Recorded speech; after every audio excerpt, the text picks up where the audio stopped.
Jordan, it's great to interview you again. I interviewed you back in October last year, and then I've now made 2 documentaries about you. And a big focus for Rebel Wisdom is kind of making sense of the cultural moment and making sense of your success and what it represents.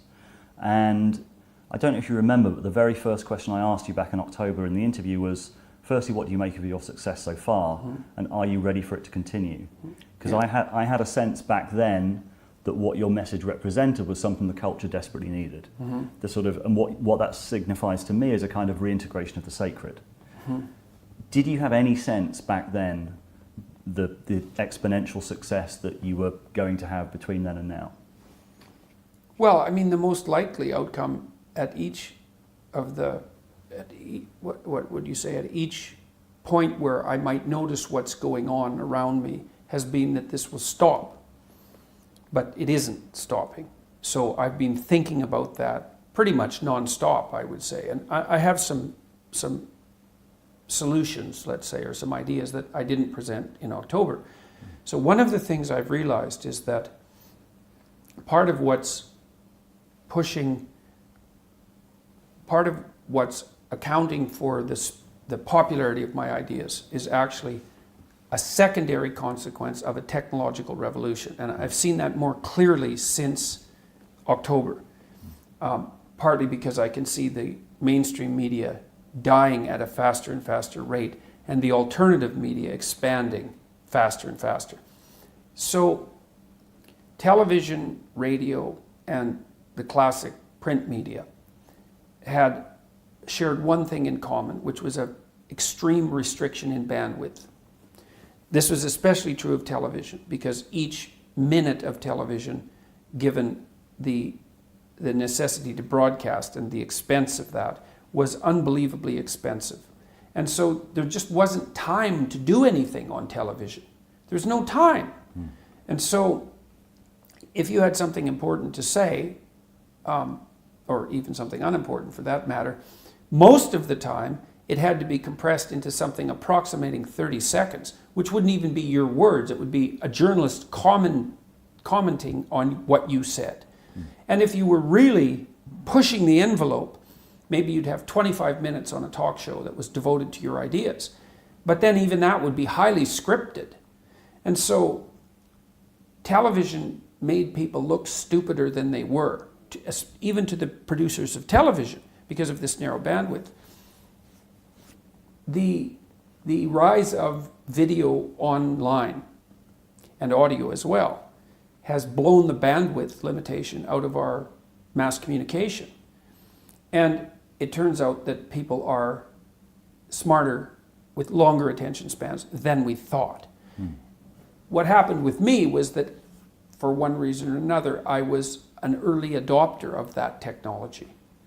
And so there's this massive technological transformation, which is a Gutenberg revolution in the provision of video and audio. No barrier to production because it doesn't cost anything. Anyone can do it. People can communicate with it. You can cut up YouTube videos. You can make your documentaries. The entry point is easy. Audio podcasts and that sort of thing, which can be of indefinite length, allow people to use found time to listen. More people can listen than can read. Like all of these things add up to a massive technological revolution. And it's that upswell in technology that's in part has propelled what I've been doing to this mass audience. And so that's been a relief to figure that out because it depersonalizes it to some degree, right? And so I use the metaphor when I've been asked about this before of being on a wave. I'm surfing on a giant wave, but the wave isn't something that I've done. It's part of this technological revolution. So that's a relief to know that. And I'm quite convinced that that's the case. Because there are other people who are occupying the same space, essentially. Joe Rogan is a very good example of that.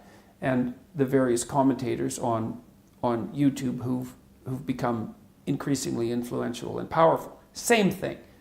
Driven by the technology, they happen to be early adopters.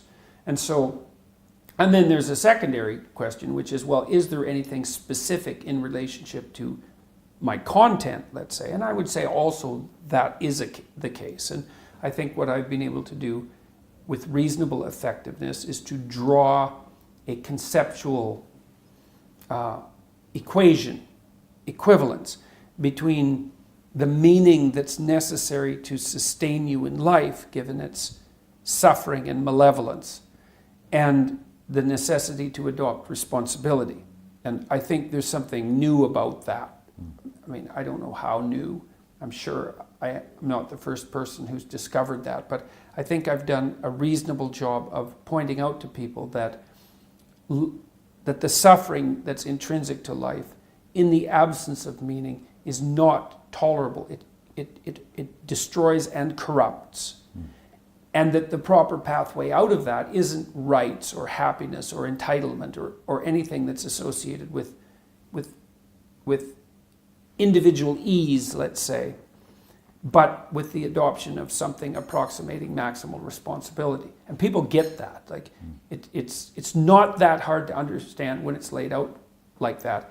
And lots of people, especially young people, especially people who are young and also somewhat nihilistic in their orientation, perhaps because of an excess of intellectual criticism, they grab that immediately and think, oh, there's the missing piece. I see. It's that the antidote to this meaninglessness, this void that I'm confronting, isn't hedonism. It's not rights. It's not impulsive pleasure.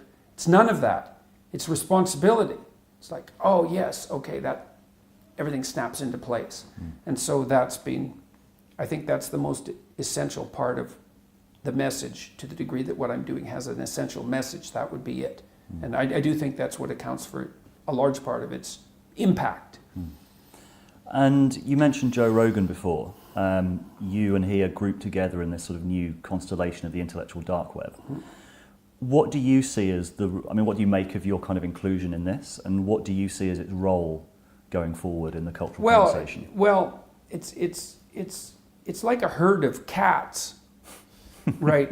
Because, so I've thought about, well, what unites us, to the degree that there's an us, because that's not so self-evident. There's enough of an us so that the name emerged and it's stuck. So there's something in common, because otherwise the name wouldn't have stuck, right? You can't name nothing. It doesn't work. And I've talked a fair bit about this with Dave Rubin, because Dave Rubin and I have been touring together, right? He opens my discussions and adds a nice comedic touch to them. And so what do we have in common?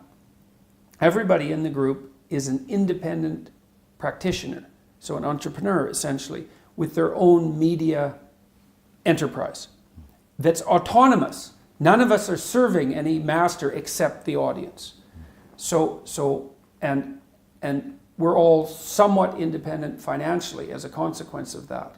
And so that makes us beholden to no master.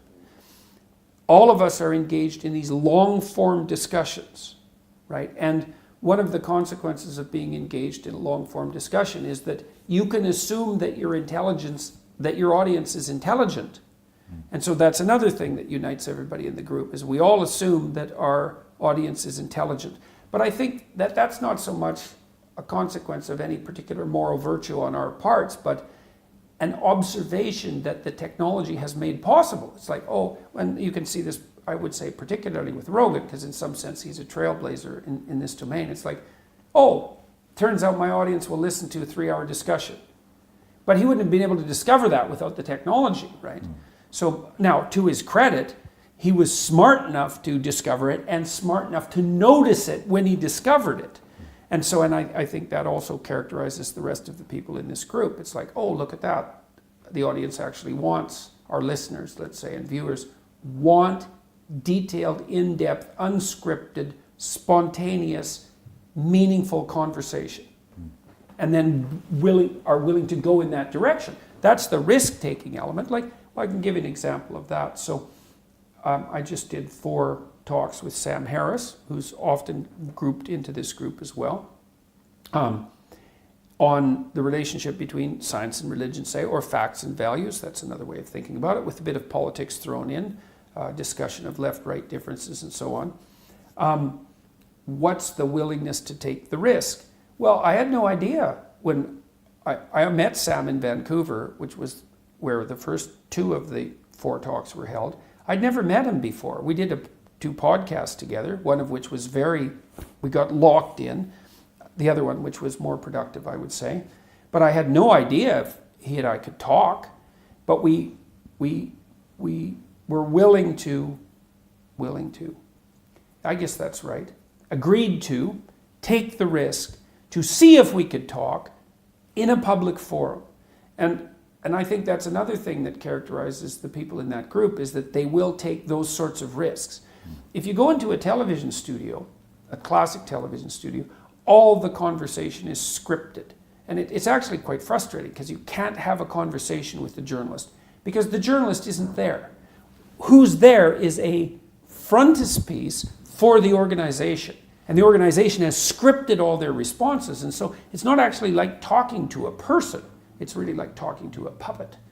So for better or for worse. But in these unscripted long-form conversations, then you can take the risk of having a conversation, and that can go spectacularly well, but it can also fail dismally.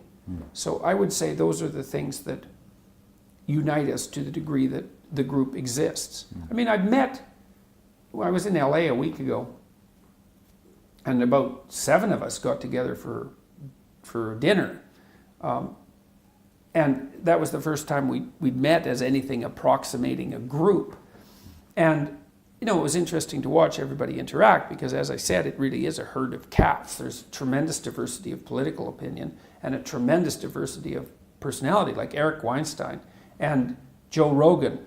Like, they're not even members of the same species in some ways, So it's a very fractious group. But I think those things that I outlined are the elements that basically unite it. There's also something that I sense watching some of the discussions. There's a kind of intellectual curiosity and a sense of people thinking in public. And there's also a sense of maybe the potential for people to change their minds or to discover things during the conversation. Yeah, well, that's partly the appreciation of the intelligence of the audience. It's like, and I would say it is actually the manifestation of the process of thinking that's more important than the conclusions that are generated. Even in these discussions that I've been having with Harris, like, we are trying to argue out 2 different viewpoints, because Harris believes that values can be derived with unerring precision in some sense, using the proper methodology from facts. And I believe that it's more complicated than that there has to be intermediating structures, and that those are really narrative in their nature.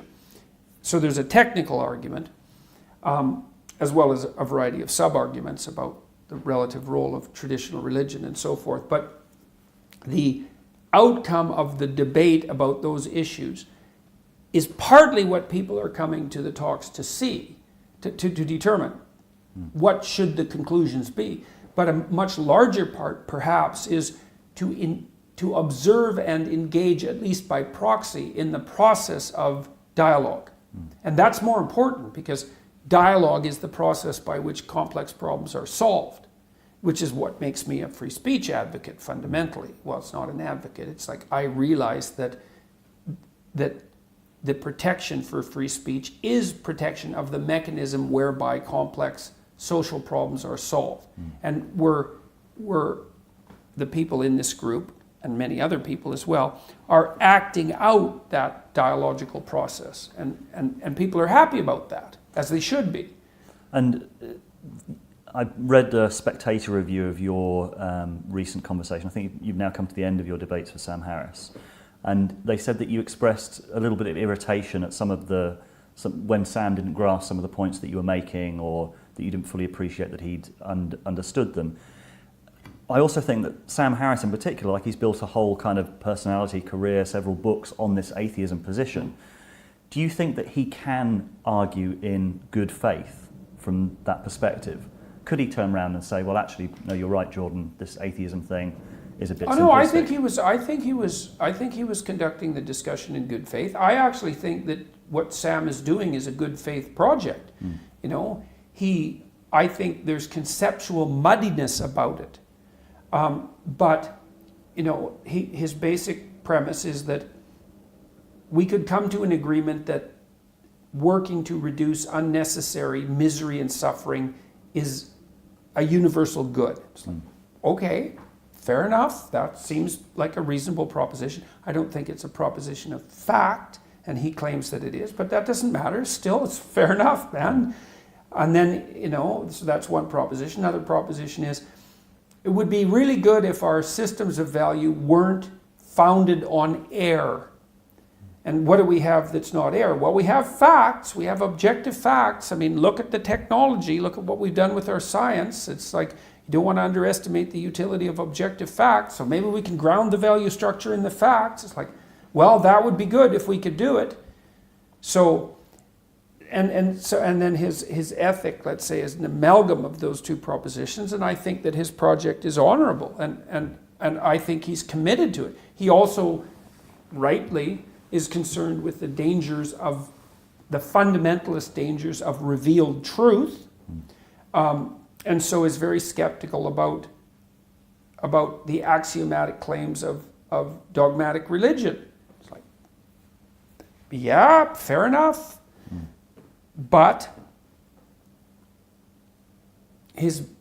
the mechanisms that he outlines to derive values from facts are insufficient in my estimation. I don't think that his argument is sufficiently sophisticated, even though I don't doubt I don't think that Sam is any less committed to an ethical good. It's not obvious to me that he is than I am, you know, and he's argued and discussed fully in good faith as far as I'm concerned, you know, with the odd error, because no one is negotiating 100% all the time in good faith. I mean, that's a standard that no one can achieve.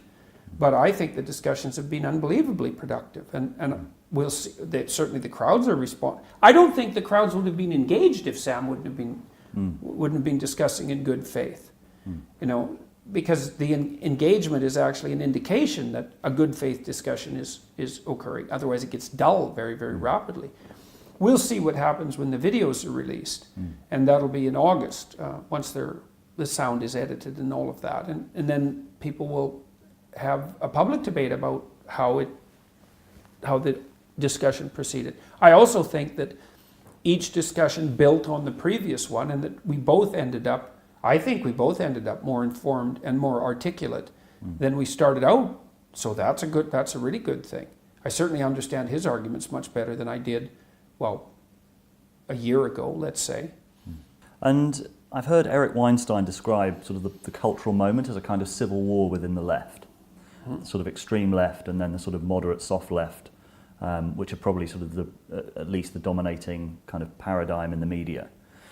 I've got a lot of progressive friends, and what I see happening recently, maybe in the last couple of weeks, is a lot of them starting to grapple with your ideas, and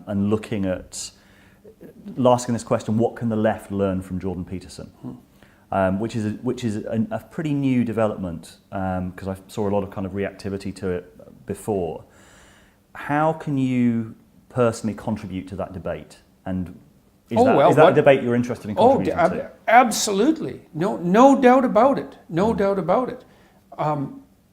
One thing that I've been doing in my tour repeatedly, when I talk about the first chapter of my book, which is Stand Up Straight with Your Shoulders Back, it's a discussion of hierarchies and their eternal nature, right? Because my claim is, and it's not my claim, I think it's mere fact, that organisms that have to cooperate and compete with other organisms of their type inevitably arrange themselves into hierarchies, and that's been going on for so long, which is at least 300 million years, that our nervous systems have adapted to hierarchies as if they're a permanent element of being, right? More permanent than trees, like seriously permanent.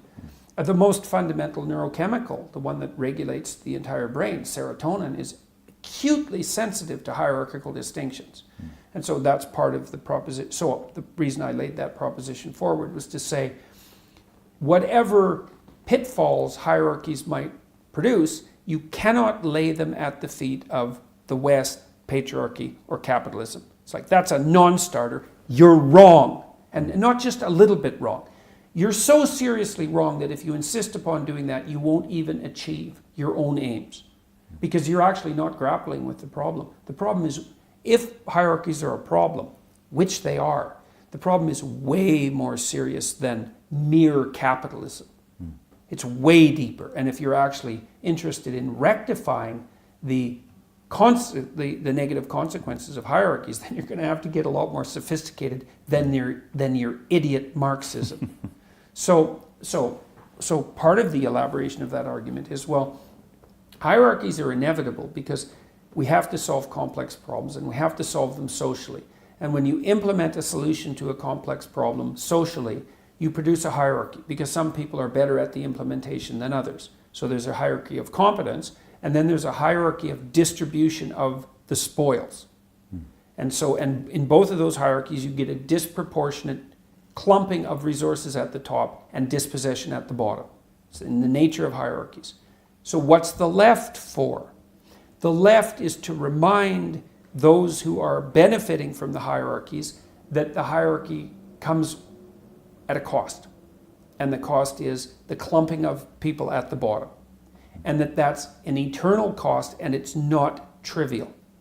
And so that's what the left should be properly focused on. The left should be providing the voice of those who are dispossessed by hierarchies. And the right should be saying, yeah, but the damn hierarchies are necessary. And they're not only necessary, but they're also productive.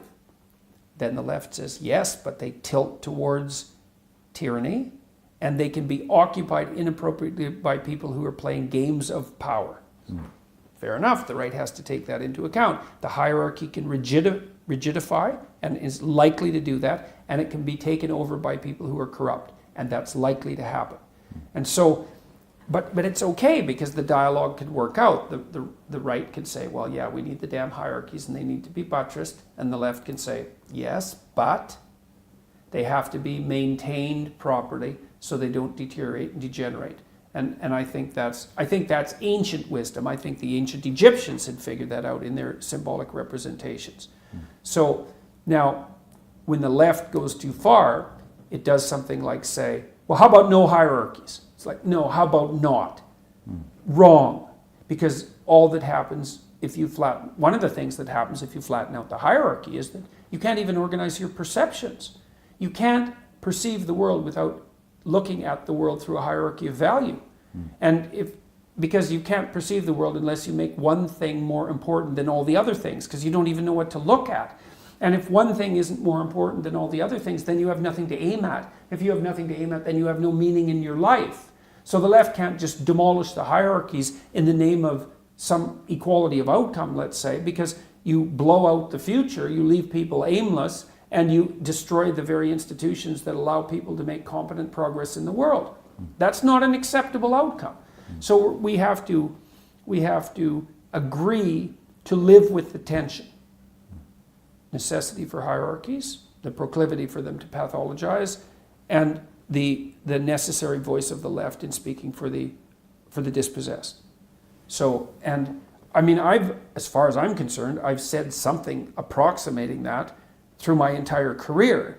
And so the fact that the left-wingers have been irritated at me is, well, in some sense, that's an inevitable consequence of me taking on the radical left-wingers, but it's also the refusal by the moderate left to deal with their internal problems.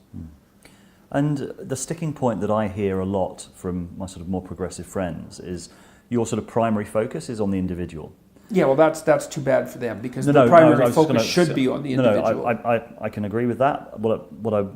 The paradox that they would say, it's like, okay, focus on the individual, but you have to accept that there are some situations that are much more conducive to an individual thriving than other situations. And so their focus is on structural inequality, you're focusing on the individual. Is there not some interplay between the two? Oh, definitely. Well, obviously, because people do have group identities. The question is whether the group or the individual identity should be paramount. And the leftist answer, the radical leftist answer is, Well, there is look, it's not me that's failing to take into account those two levels of analysis. It's the bloody radical leftists, because for them it's the collective, and that's that. And so it's obvious, as far as I'm concerned, that people have their individuality, and then behind that they have their group, multiple group identities, which is also a big problem. But also poverty or any of these situations that make it much more difficult for people to self-actualize. What I think they'd argue is they don't hear you talk about that very much. Well, it isn't. First of all, it's not self-evident. Like I don't accept Maslow's hierarchy of needs. I don't think it's necessarily more difficult for people who are poor to self-actualize. Sorry, I don't buy that. Because what that would mean, think about what that would mean. That would mean that the rich are morally superior. That's what that means, because they have all the opportunities to self-actualize. So obviously, if the material conditions are the prerequisite for self-actualization, then the rich are morally superior to the poor. Is that really an argument we want to make? And in fact, I don't think that that's even vaguely reasonable, because one of the things that does help build character is privation. Now, obviously, starving to death is an excess of privation. So there are limit conditions. But it's a leftist trope that the provision of additional material resources will produce ethically superior human beings. Sorry, not true.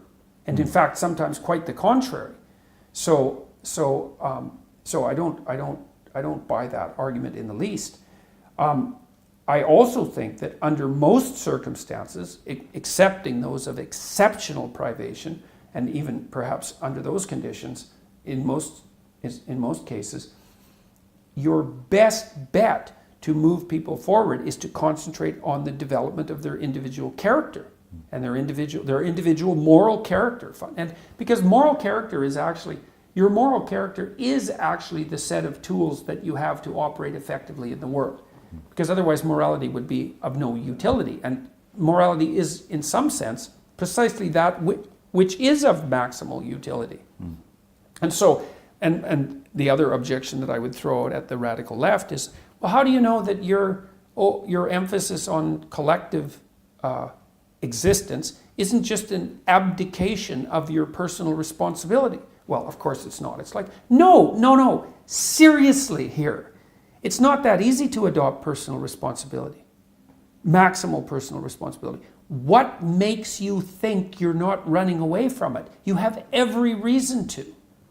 You're really of that stellar moral character. Really, that's your self-analysis. It's like, sorry, I don't buy it. And I especially don't buy it when I look at the consequences of leftist revolutions. Because all these people of stellar moral character, when they undertake their collectivist revolution, nothing comes out of that but absolute bloody catastrophe. So all the well-meaning aims aside. My sense of a lot of the progressive people that I know is that they're sort of from a new generation. They're not generally materialist. They're sort of very spiritually aware. And I sense a kind of implicit message in what you're saying that I've never heard made explicitly, that in some sense materialism is a deadening doctrine. I mean, you look at the opioid crisis in America, you look at a lot of these, if poverty is seen as a more sort of, also as a sort of spiritual crisis or a crisis of the soul as much as anything else. It's mostly that. It would be a lovely thing if poverty was caused by lack of money. We could fix it really easily then. But it isn't. My point, I think, is to say that if you were framing your message in that way, I think there would be a lot of people on the left who'd be receptive to that message. Sort of that actually there is a crisis of, the crisis of, what do you call it, like worldview has real consequences. And a lot of the poverty we're seeing in the world is to do with this kind of materialist worldview that has become corrupt, or at least kind of stripped all of the meaning and purpose out of the world. That's a good point. Well, right. Well, I mean, I don't believe that materialist hedonism is a sufficient solution. Now, it's a bit more complicated than that, because I do think that functional democratic systems are actually pretty good at reasonable hedonism.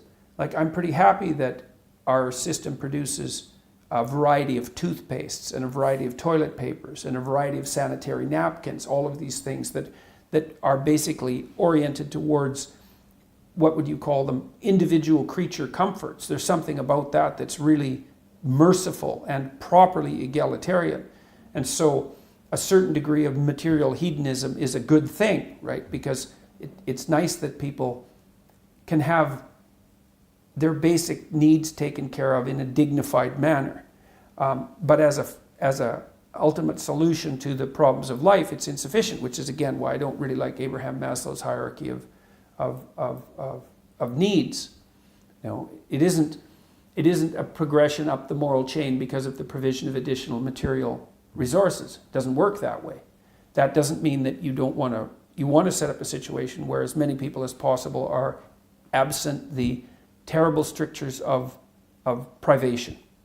But we are doing that quite rapidly, thank God. So I think where the leftists are less happy with what I'm doing is the case that I'm making, that the meaning that transcends mere materialism is to be found in the adoption of individual responsibility. Because I wouldn't say that that's a core message, certainly not of the radical left. It's not that at all, because generally they construe the individual as either the oppressor or the suffering oppressed, but not as the active agent, as either of those active agents. The problem with the oppressor-oppressed narrative is, even though there's an element of truth to it, each of us can be subdivided into so many group identities that there's at least one dimension along which we're all oppressors. And that's actually, when I've been looking at what happened in the aftermath of the Russian Revolution, that was the bloody error, so to speak. Because you could take virtually any individual and you could find out, it's like if there's one dimension of your identity that makes you an oppressor, that trumps all the elements of your identity where you're a victim. And the problem with that is there is one element of your identity where you're an oppressor. And so that's sufficient justification to throw you in with the predators and do whatever is necessary to dispense with you. And that is exactly what happened in the aftermath, well, not only of the Russian Revolution, but all of these radical leftist revolutions. It's like, well, if you're a socialist, well, you're not sufficiently pure from a doctrinaire perspective. And if you're a student, well, then you're part of the emerging bourgeois class. And if your parents were reasonably, what would you say, efficient farmers, then you're part of the kulaks. And like, it just went on and on and on and on. There wasn't anybody who escaped from being tarred with the brush of oppressor. And that is because each of us are in fact oppressors and oppressed. Every single person shares both of those things in common. So, got a couple of minutes left, so this might be quite a big question. But just come back from the US where we interviewed Paul Vanderklay, a Christian pastor who's been doing quite a lot of videos about your thought. One of his questions was, he says he sees a real sort of stoicism in your thought. So pick up your cross and drag it up the hill. His question is, what's at the top of the hill? He doesn't hear that. God. Well, that's because he hasn't listened to the times when I've been talking about it, I guess, because I've said it repeatedly. You stumble uphill with your burden towards the city of God. That's the story. What does that mean, the city of God, to you? I would say that's a place where everyone bears maximal responsibility and speaks the truth. That's what it is. And what's the responsibility? You're responsible for the suffering in the world. You're responsible for the malevolence in the world. And you're responsible for the veracity of your utterances. Right. And in the city of God, you're maximally responsible for the suffering. You're maximally responsible for the malevolence. And you speak the truth. That's what it is. Very concise. So you can tell Paul Vanderklay that for me. Great. Jordan, thank you very much. My pleasure. Nice to see you again. You too. Yeah.